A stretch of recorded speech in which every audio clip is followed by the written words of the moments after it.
this profession. At which point, the electrical engineer comes along and says, oh, come on, you're all the way half and nearly at the end of chapter 2. We all know where the Bible begins. God said, let there be light. The electrical engineer is quite clearly the one who has the oldest profession. At which point, the politician comes along and says, but what comes before Genesis 1:3 is Genesis 1:2. Now the earth was formless and empty. Darkness was over the surface of the deep, and the spirit of water was hovering over the waters. Where did the darkness, the chaos, the formlessness come? Well, obviously, the first profession was a politician.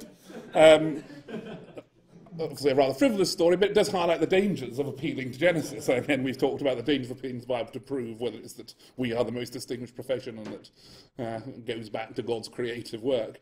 But there has been a major interest, as some of you will know, in the whole question of the origins of civil society and political authority, with all the different debates of Hobbes and Locke, etc., etc. And that's gone on quite often in relation to the biblical text of Genesis.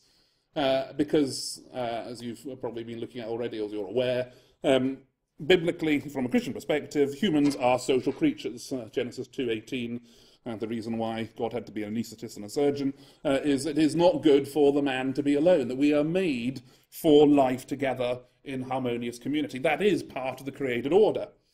And of course, that understanding of us as essentially created as social beings can offer a critique, and perhaps needs to offer critique to various forms of individualism in both theory and practice, to certain forms of social contract theory.